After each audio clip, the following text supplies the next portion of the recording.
हर हर महादेव। मेरी शाह दीदी की जय, मैया पार्वती की जय। भोले बाबा पूरा शिव परिवार का एक सुंदर सा भजन सावन में चौथे सोमवारी के लिए स्पेशल आप सब सुनिए। बाबा गणेश के हैं पिता महेश सबसे पावर वाला। बाबा गणेश के हवे पिता महेश सबसे पावर वाला। भक्ति में रहेले मगन शिष्या 3 सूत्र वाला। भक्ति में रहेली मगन शिष्या 3 सूत्र वाला। बाबा गणेश के हैं पिता महेश सबसे पावर वाला। बाबा गणेश के हैं पिता महेश सबसे पावर वाला। भक्ति में रहेली मगन शिष्या 3 सूत्र वाला। चर्चा में रहेली मगन शिष्या 3 सूत्र वाला। चर्चा रहेली मगन शिष्या 3 सूत्र वाला। केहू के रहेला ना मनवा मलिन हो। केहू के रहेला ना मनवा मलिन हो।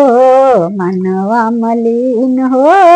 मनवा मलिन हो। गुरुजी बदल देले सब कर दीन हो। गुरुजी बदल देले सब कर दीन हो।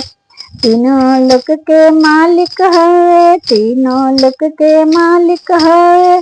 त्रिपुरारी चौक टावर वाला। 3 लोक के मालिक है।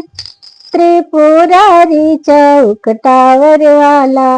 भक्ति में रहेली मगन शिष्या 3 सूत्र वाला। भक्ति में रहेली मगन शिष्या 3 सूत्र वाला। बाबा गणेश के हाई पिता महेश सबसे पावर वाला। भक्ति में रहेली मगन शिष्या 3 सूत्र वाला। भक्ति में रहेली मगन शिष्या 3 सूत्र वाला।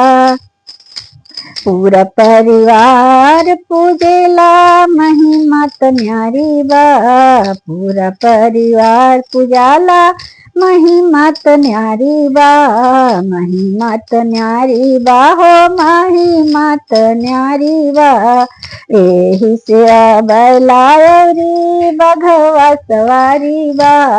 एही से बैलायरी बघवा सवारी बा। बघवा सवारी बा हो बघवा सवारी बा। देव के देव लोगवा कहे महादेव। देव के देव लोग कहे महादेव। बसहा धावर वाला बसहा धावर वाला। भक्ति में रहेली मगन शिष्या 3 सूत्र वाला। भक्ति में रहेली मगन शिष्या 3 सूत्र वाला। बाबा गणेश के हैं पिता महेश सबसे पावर वाला। भक्ति में रहेली मगन शिष्या 3 सूत्र वाला। भक्ति में रहेली मगन शिष्या 3 सूत्र वाला। नाथों के नाथ हवे बाबा महेंद्र नाथ। नाथों के नाथ बाबा न महेंद्र नाथ। बाबा महेंद्र नाथ हो बाबा महेंद्र नाथ। सब कप फेर सुहाथ बासुकी केदारनाथ। सब कप फेर सुहाथ बासुकी केदारनाथ। बासुकी केदारनाथ हो बासुकी केदारनाथ।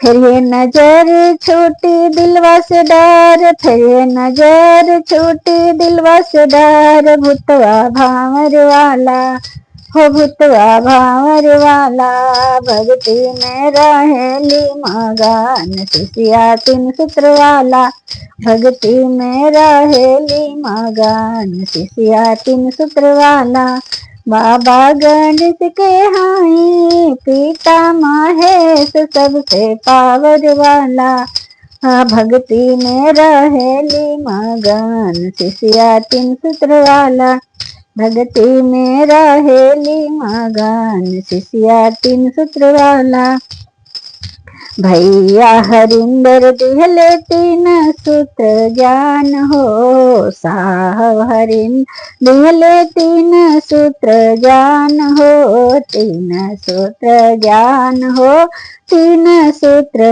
ज्ञान हो दाया चर्चा नमः शिवाय पौले वरदान हो दाया चर्चा नमः शिवाय पौले वरदान हो पौले वरदान हो पौले वरदान हो गुरु दया से होला सुखी संसार दया सागर वाला गुरु दया से होल सुखी संसार दया सागर वाला भक्ति में रहेली मगन शिष्या 3 सूत्र वाला भक्ति में रहेली मगन शिष्या 3 सूत्र वाला बाबा गणेश के हाई पिता महेश सबसे पावर वाला बाबा गणेश के हाई पिता महेश सबसे पावर वाला हरे चर्चा में रहेली मगन शिष्या 3 सूत्र वाला शिव चर्चा में रहेली मगन शिष्या 3 सूत्र वाला न मन में रहेली मगन शिष्या 3 सूत्र वाला न मन में रहेली मगन।